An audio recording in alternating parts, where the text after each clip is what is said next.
Welcome to Bobby Owsinski's Inner Circle. I'm Bobby Owsinski, and this is a show all about music, music production, and the music business. I want to wish everyone a happy new year and a great and even better 2019. And speaking of 2019, that's what we're going to talk about. Once again, there's no guest because of the holiday, but here are some predictions and just some outlooks for 2019, both in the music business and in the audio business and the MI business side of things. So we'll talk a little bit about everything. Let's start with the music business. And here's a prediction. Apple Music almost catches Spotify next year in terms of the number of total subscribers. Right now, Spotify's at about 83 million paid subscribers. Apple Music is at 57 million, but the gap really closed last year, and it's going to close even more this coming year. One of the reasons why is in the United States, Spotify isn't growing as fast as it is in the rest of the world, but Apple is. And this is worldwide. So it should be interesting to see how that shakes out. But it looks like Apple Music is catching up. Won't catch up completely, but it will get a lot closer in terms of the total number of paid subscribers. Next prediction, Tencent Music will make its move. And what that means is Tencent Music just did an IPO in December. In other words, it went public, an initial public offering. Everyone had predicted, and I especially predicted, that it would be a huge public offering.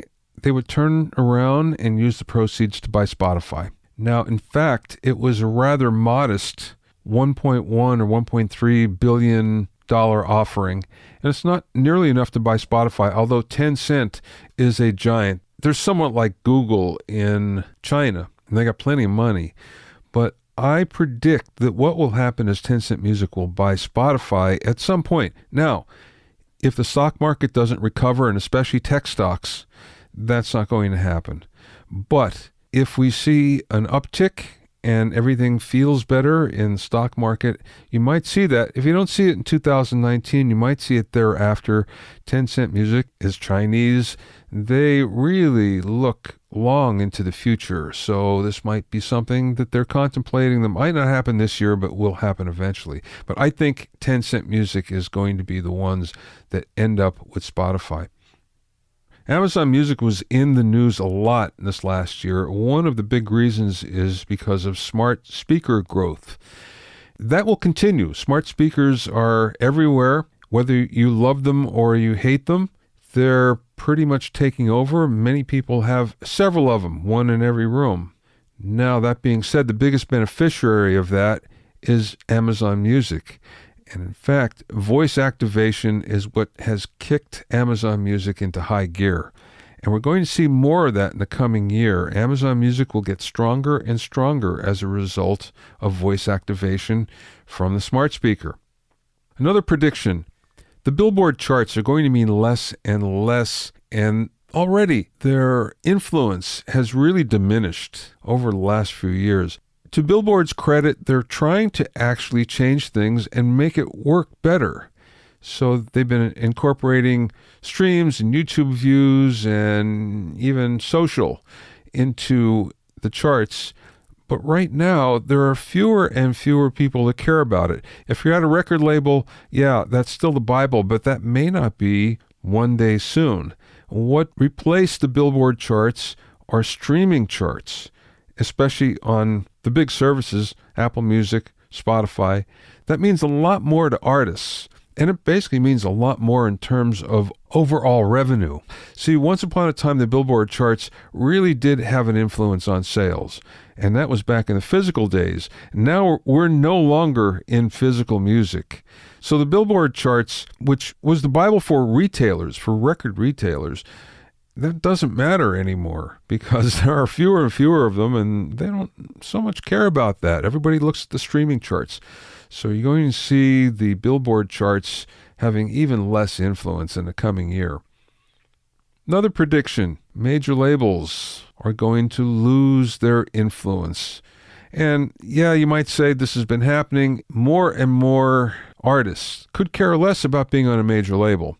And one of the reasons why is you can get most of the major label services if you're willing to pay for it. So in other words, if you want Warner Brothers radio promotion, all you have to do is go to Warner's and pay for that. And without signing a contract with Warner Brothers, you can get that particular service. So every major label service is pretty much available to you if you have enough money.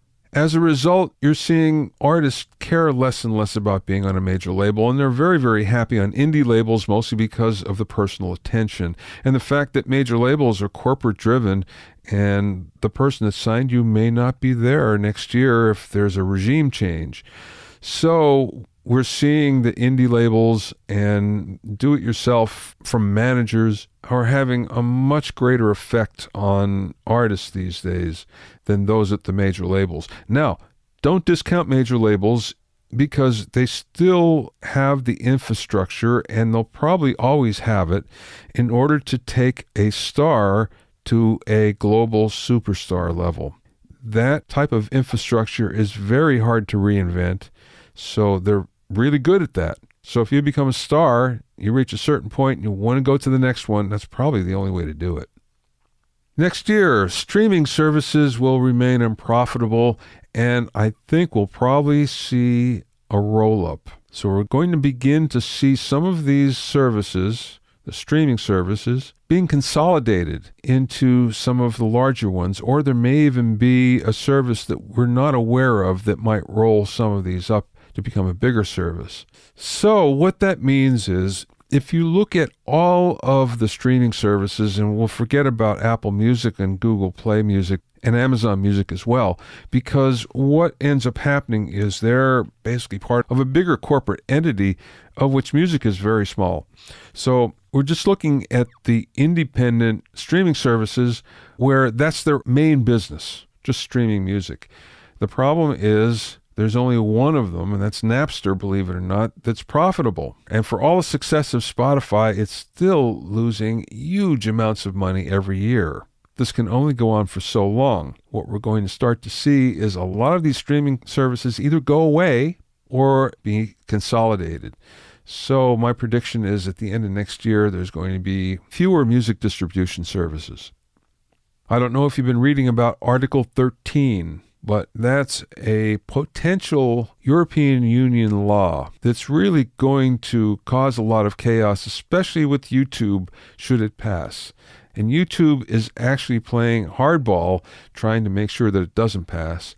But if it does, and I predict that it will, you're going to see a lot of chaos on YouTube. And the reason why is that one of the things that YouTube has in its favor, at least in the United States, is the fair use laws. So in other words, anybody can copy some music and put it on their video and then upload it to YouTube. And YouTube says, it's not our fault. We have no responsibility for that. It's fair use. It's somebody else's responsibility. It's the end user that's doing the pirating and the uploading. Well, Article 13 changes all that and basically holds YouTube and services like YouTube to account. So they're responsible for their end users and what they upload. And this will really cause a big ripple in the music industry. And the reason why is all of a sudden you're going to see a purge of music videos. They're going to be gone. Even official music videos are going to be gone. And what we'll find is, yes, a lot of artists, especially the biggest artists, are going to lose a good bit of revenue, but more than that, they're going to lose visibility. They're going to lose market reach, and that is going to be something that we're going to have to figure out how to get around. Now, again, this is only in Europe. It's not in the United States, but it doesn't matter because we're in a global economy no matter what anybody says, and what happens in one part of the world affects everywhere else. Artists are having more and more problem reaching their fans on social media. Now, the only way you can do it effectively on most of the platforms is to pay for it. So in other words, you promote a post or you use advertising. Many artists either can't afford it or are against it because of the principle of fact. As a result, we're going to see fewer artists use social media, and we're going to start to see this now.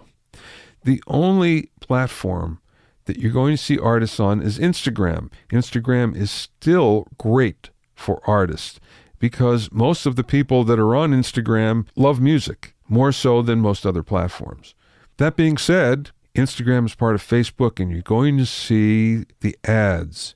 You're going to see the promotion. You're going to see the desire for profit seep into that service and change it a lot. So what we're going to see is the beginning of that. Maybe, I don't want to say it's the beginning of the end of social media, but it's the beginning of the end of relying on social media, especially to promote your music. Now, concert promoters for a long time have feared the day when all of the musical legends from the 60s and 70s and 80s retired, either by choice or by force, one or the other.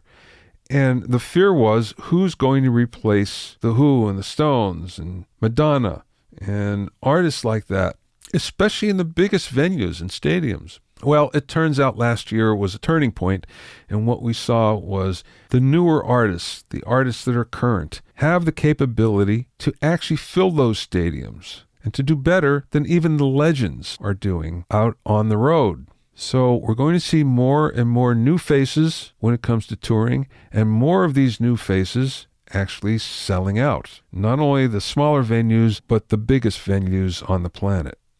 Something I just posted recently was how streaming changed song structure. The reason why that happened was back in the 50s, 60s, 70s, 80s, 90s, when music was relying on radio to get the word out. There was long intros that we'd have and long fades in the outro. And that was mostly for the DJ to be able to speak over, to give the song an intro or to give the station another promo, whatever the case. Those long intros and those long fades were there for a reason. And now that radio doesn't have the same influence and most artists don't care much about it, they don't need those techniques any longer. And we've seen that happen on song after song after song over the last 3-4 years, 5 years even, where now there's no long intros and there's no fades. We have hard endings and we have intros that get to the point really fast. We get to the hook, we get to the chorus right on the downbeat. So things have changed a lot. We're going to see things change one more way, though, in 2019. We're going to see songs get shorter and shorter. And the reason for that is it's better for an artist to have someone listen to a song twice or 3 times than to have them listen to one long song. Because regardless of how long the song is, you only get paid for one stream, one listen. If someone loves a song so much that they'll listen to it 2 or 3 or 4 times, you'll get paid 2 or 3 or 4 times. So it behooves the artist to actually create shorter songs. I think you're going to start to see that. Already we don't see gratuitous guitar solos in the middle. Already some songs don't have an extra chorus on the outro. Some songs don't have a bridge. We're going to see more of that in the coming year.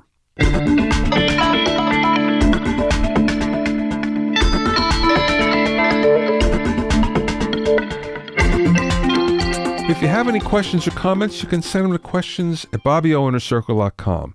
If you like the interviews on this podcast, the words of wisdoms of my guests have been compiled into a book called the Music Business Advice Book.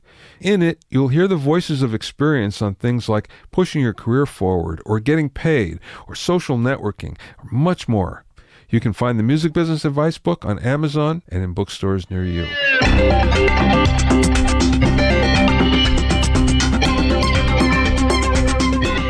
Now let's get to the music side. Intelligent plugins. We're going to see more AI, artificial intelligence in plugins. Isotope is kind of leading the way right now on this. FabFilter's catching up, but there are a lot of others out there that are now incorporating artificial intelligence techniques into plugins.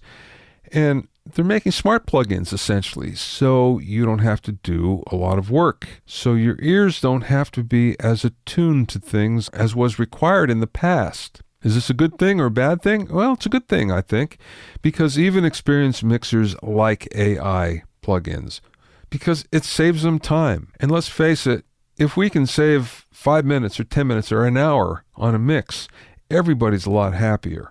So what's going to happen is you're going to see more intelligent plugins, more smart plugins with more AI. And this will be across all of the different spectra of plugins. You're going to see it on compression. You're going to see it on EQ, which you already do. You're going to see it on effects, like reverbs, like filters, like modulation, like delay. Smart plugins are the future.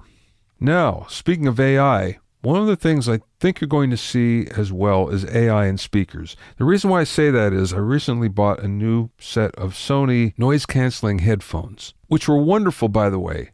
They work so well, I can't even tell you. It turns out there's AI in these headphones, and that takes the noise canceling to the next level. Prepare to see artificial intelligence in your speakers, in your studio monitors. That will actually tune the monitor to the environment without having to go through a lot of the external processes that we do now in order to tune things. Look for this to come out in 2019, or at least to start to come out in 2019. We're starting to see a little bit of a commercial studio resurgence, and I think that's going to continue in the new year. In fact, what's happening is a lot of artists' home studios are going unused, and the artist is going to a commercial studio. Now, one of the reasons why is the budgets are back. Budgets are bigger, and they're going to get even bigger in 2019. And that means an artist can say, being in my house was great, but it's actually too good because I'm working all the time. And I'd rather go someplace else and work and then come home and relax. So now with bigger budgets, artists aren't forced to work at home and save money. We're seeing a lot of big artists put their homes and studios on the market. I mean, it's amazing the number of producers, the number of big songwriters, the number of big artists that are doing that. And I think a reason why is commercial studios are back. Commercial studios are great. When you go to a great studio, the level of service is something that can't be touched by a home studio or a small studio. Just can't, because you're weighted on hand and foot. Everything you need is there, and it's really comfortable. So we're going to see a resurgence. It may not be a big resurgence, but we're going to see a resurgence nonetheless in commercial studios. One trend that is kind of disturbing, but I think we're going to see more of, is more musical instrument and more audio manufacturers sell direct online. There's a couple reasons that they'll want to do that. Obviously, you make more money. You have a more direct connection with your customer. Manufacturers used to get that connection through the warranty. So you send in your warranty papers and then they knew much more about you. So it was more information gathering sometimes than anything. But that being said, there are fewer and fewer dealers, especially local dealers. So manufacturers are starting to say, well, we should just do this ourselves. Now, we have big dealers like Guitar Center, which has a big online presence, and Sweetwater. They're obviously way, way, way against this. So we're going to start to see a war that's going to happen between those big retailers that have an online presence and maybe the smaller manufacturers that try to do everything online. One of the reasons why that might be difficult is the politics of it. The sales that especially a small manufacturer can get through Guitar Center and or Sweetwater are so significant that might be enough to discourage them from doing that. But I think you'll see other ones that say, well, I'm not in there anyway, so I'm going to do that, and start the trend. And that is going to really change things on how we buy our equipment. Already we buy a lot on Amazon, and we like buying on Amazon. We like buying it online. It's a drag sometimes to go buy something that you need to buy, but you have to travel in order to get it. Now, one of the things that dealers do is they allow you to try before you buy, especially speakers. You can go audition speakers that you can never do otherwise, especially if you're only buying online. So if you're near a dealer, that's worth its weight in gold. If you're not, in fact, then it really doesn't matter. But I think we're going to see this battle between the big online retailers and the smaller manufacturers that want to go online. That being said, we might also start to see some music stores popping up, some mom and pop brick and mortar music stores, again, because there are wide portions of the country that are not serviced by a local music store. And people are still playing music, people are still buying gear, people still want to try instruments out, and a music store is the only place to do that. So look for that to happen as well. So I gave you a lot to think about on what might happen in 2019. Many of these things that we talked about were based on trends coming from 2018 and before. Some of the things are looking into the crystal ball and how this could all work. Take notice, I didn't even mention Gibson or Avid or Guitar Center, especially their financial positions. And the reason why is those stories have been talked about to death, especially by me. Things are actually smoothing out for all those three companies, and I think we're going to see a market that's a little more stable than we have in the past. It looks to be getting that way, and hopefully it will stay that way through 2019. On the podcast, I have lots of great guests lined up that you're going to love. And as in previous years, we're going to look at producers and engineers and manufacturers and people from parts of the music industry that you might not be aware of, but are really important to the overall scheme of things. So there's a lot to look forward to in 2019. Thanks for listening and being in my inner circle. Remember, if you have any questions or comments, you can send them to questions@BobbyOInnerCircle.com. To listen to other episodes of Bobby Owsinski's Inner Circle, go to BobbyOwsinski.com and select the podcast tab, or go to BobbyOInnerCircle.com, or find it on iTunes, Stitcher, Mixcloud, Google Play, Google Podcasts, and now on Spotify. At BobbyOwsinski.com and BobbyOInnerCircle.com, you'll also find a sign-up form for my newsletter and for alerts for new podcasts. This is Bobby Owsinski. Happy New Year. Have a great 2019, and I will see you next time.